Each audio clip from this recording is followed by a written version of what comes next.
2020년 8월 12일 큐티 말씀입니다. 열왕기하 19장 1절로 7절입니다. 히스기야 왕이 듣고 그 옷을 찢고 굵은 배를 두르고 여호와의 전에 들어가서 왕궁의 책임자인 엘리야김과 서기관 셈나와 제사장 중 장로들에게 굵은 배를 돌려서 아모스의 아들 선지자 이사야에게로 보내매 그들이 이사야에게 이르되 히스기야의 말씀이 오늘은 환난과 징벌과 모욕의 날이라. 아이를 낳을 때가 되었으나 해산할 힘이 없도다. 랍사게가 그의 주 아수르 왕의 보냄을 받고 와서 살아계신 하나님을 비방하였으니 당신의 하나님 여호와께서 혹시 그의 말을 들으셨을지라. 당신의 하나님 여호와께서 그 들으신 말 때문에 꾸짖으실 듯하니 당신은 이 남아있는 자들을 위하여 기도하소서 하더이다 하니라. 이와 같이 히스기야 왕의 신복이 이사야에게 나아가니 이사야가 그들에게 이르되 너희는 너희 주에게 이렇게 말하라. 여호와의 말씀이 너는 아수르 왕의 신복에게 들은 바 나를 모욕하는 말 때문에 두려워하지 말라. 내가 한 영을 그의 속에 두어 그로 소문을 듣고 그의 본국으로 돌아가게 하고 또 그의 본국에서 그에게 칼에 죽게 하리라 하셨느니라 하더라. 아멘.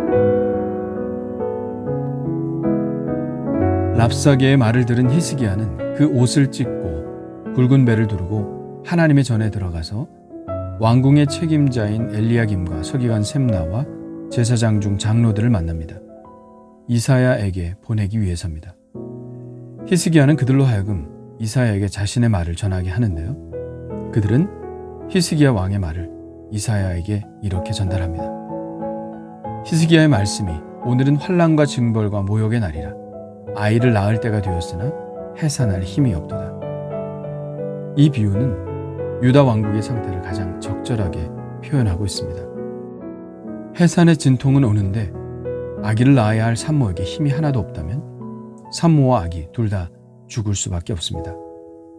예루살렘은 곧 함락될 위기에 있다는 것입니다. 곧 멸망할 위기가 다가온다는 것이죠. 그것을 막으려면 힘이 있어야 하는데 히스기야와 유다에게는 지금 그 어떤 힘도 남아있지 않습니다. 그가 의지할 힘은 오직 한 분 하나님이 주시는 힘밖에는 없음을 이사야에게 고백하고 있는 것이죠. 이러한 위기의 순간에 우리가 어떻게 해야 할지 이사야는 우리에게 이렇게 말하고 있죠.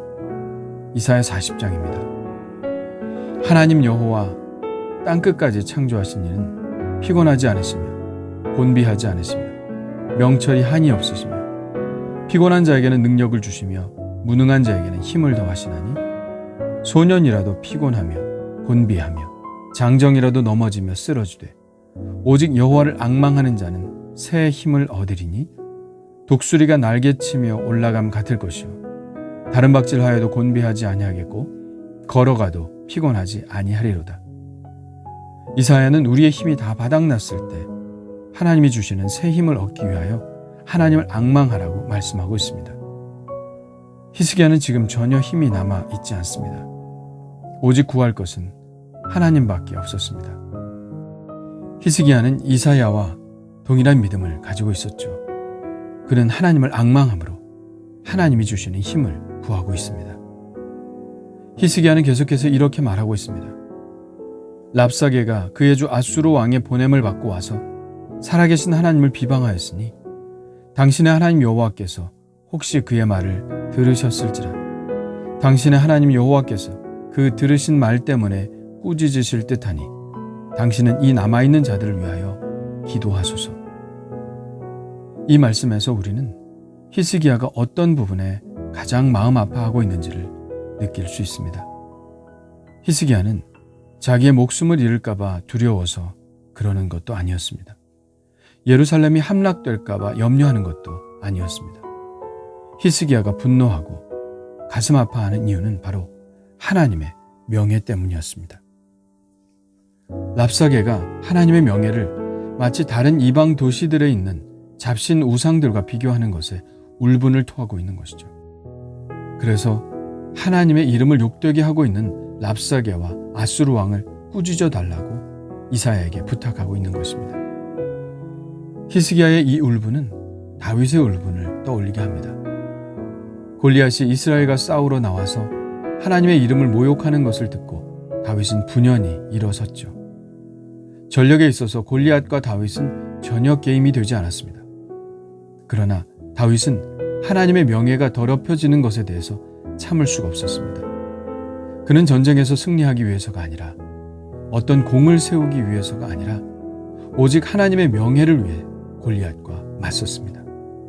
그는 이렇게 말합니다.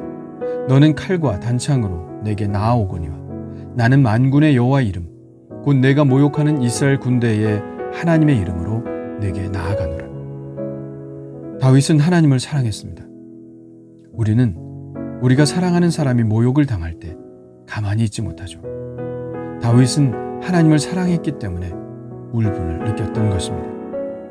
히스기야도 이런 면에서는 다윗과 똑같죠. 그가 참을 수 없었던 것은 바로 하나님이 모욕을 당하시는 그 부분이었던 것입니다. 그 이야기를 들은 이사야는 하나님의 약속을 히스기야에게 전달합니다. 여호와의 말씀이 너는 아수르 왕의 신복에게 들은 바 나를 모욕하는 말 때문에 두려워하지 말라. 내가 한 영을 그 속에 두어 그로 소문을 듣고 그의 본국으로 돌아가게 하고 또 그의 본국에서 그에게 칼에 죽게 하리라 하셨느니라. 역시 하나님께로부터 구원의 소식이 들려옵니다. 우리의 모든 힘이 바닥났을 때 하나님으로부터 오는 힘을 얻게 됩니다. 어쩌면 우리에게 해산할 힘조차 남아있지 않을 때가 기도할 수 있는 가장 귀한 기회이고 하나님의 힘을 경험할 수 있는 가장 좋은 시간임을 깨닫게 됩니다.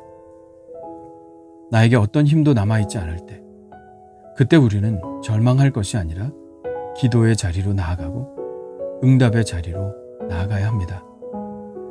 하나님은 해결책을 가지고 계시지만 우리가 기도하기 전에는 그 비밀을 우리에게 알려주시지 않죠. 그러므로 우리는 기도의 자리로 나아가야 합니다. 지금 나에게 남아있는 힘이 없다면 바로 지금 하나님께 나아가는 것은 어떨까요?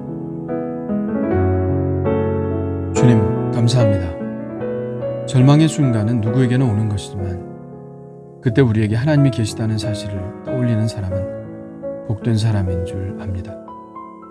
히스기야처럼 위기의 순간에 오직 하나님을 앙망하는 자가 되게 하여 주옵소서. 나의 명예나 나의 자랑이나 나의 구원을 위해서가 아니라 오직 하나님의 명예를 구하고 하나님의 이름을 영광되게 하기 위한 삶을 살게 하여 주옵소서. 하늘에 계신 우리 아버지여, 이름이 거룩히 여김을 받으시오며 이 기도처럼 저의 삶을 통하여 하나님의 이름이 거룩히 여기심을 받으시기를 원합니다. 예수님의 이름으로 기도합니다. 아멘.